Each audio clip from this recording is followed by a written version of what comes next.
Today, I want to encourage you, keep pressing in. Meron ka bang problema na nagsasuffer ka na ng sobrang tagal? This story in Luke chapter 8 may bring you encouragement. Makikita natin dito na may isang babae. Sabi dito, the woman who had suffered greatly. Sobra-sobra na yung paghihirap niya for 12 years. From slow bleeding. So, meron pong babae dito na may sakit siya for 12 years.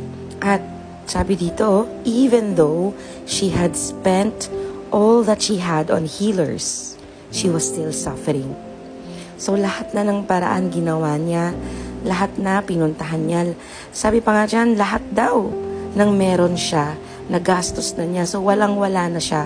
Lumapit na siya sa lahat ng mga healers para mapagaling siya. Pero, she was still suffering. So, anong ginawa niya? Nung nabalitaan niya na si Jesus ay pupunta sa kanilang bayan, ito po yung ginawa niya. She pressed in. Maraming tao kasi may crowd. Maraming gustong lumapit kay Jesus kasi maraming nanghihingi ng solusyon sa kanilang mga problema. Marami din gustong gumaling. Pero ang ginawa ng babaeng to, sobrang desperado na siya. For 12 years, sinubukan niya na lahat. Nagpunta na siya sa mga ibang mga manggagamot, sa mga doktor. Ginastos niya na yung kanyang mga pera and still, wala pa rin nakasolusyon. Suffering pa rin siya. At nung nalaman niya na si Jesus kayang magpagaling, she pressed in through the crowd. At nung hinawakan niya yung laylayan ng damit ni Jesus, sabi po dito, instantly, her bleeding stopped and she was healed. Alam niyo po, walang imposible sa Panginoon. Minsan, sinubukan nating hanapan ng sarili nating solusyon yung mga problema natin, kagaya ng babaeng to. Sabi dito, ginawa niya na lahat ng paraan. Ginastos niya na lahat ng meron siyang resources. All that she had, she had spent it. Ginastos niya na lahat sa mga healer. Pero nakita natin dito, si Jesus pala talaga ang ating great healer.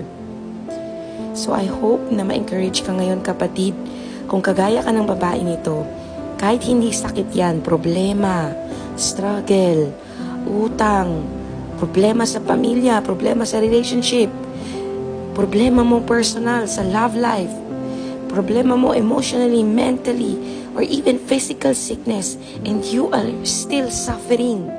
Ginawa mo na lahat ng solusyon. Nagbasa ka na ng mga self-help books, pumunta ka na sa mga iba't ibang klase ng doktor, sinubukan mo ng gawan ng paraan, remedyohan lahat, pero you are still suffering. Maybe, today is the day that you need to press in through the crowd. Lumapit ka kay Jesus at hawakan mo, abutin mo ang kanyang laylayan, ng kanyang damit at humikan tulong sa kanya. At kagaya ng babaeng ito, manampalataya ka na kahit hinang-hina ka na, kahit suffering ka, sa pag-abot mo kay Jesus, Jesus will reach out to you. Jesus will stop. Kasi sabi dito, tumigil si Jesus at pinansin niya yung babae. Sabi niya, sino ang humawak sa akin? At sabi niya dito, sinabi ni Jesus sa kanya, beloved daughter, mahal kong anak, ang pananampalataya mo sa akin ang siyang nag-release ng kagalingan mo. Humayo ka ng may kapayapaan. Alam niyo, sabi ni Jesus, na-amaze siya sa pananampalataya ng babaeng yun. Kasi sabi ng babae, kahit hindi ko siya mahawakan talaga na makalapit ako, kahit mahawakan ko lang yung laylayan ng damit niya, alam kong gagaling ako. At yun yung pananampalataya ng isang desperadong tao na gustong lumapit kay Jesus.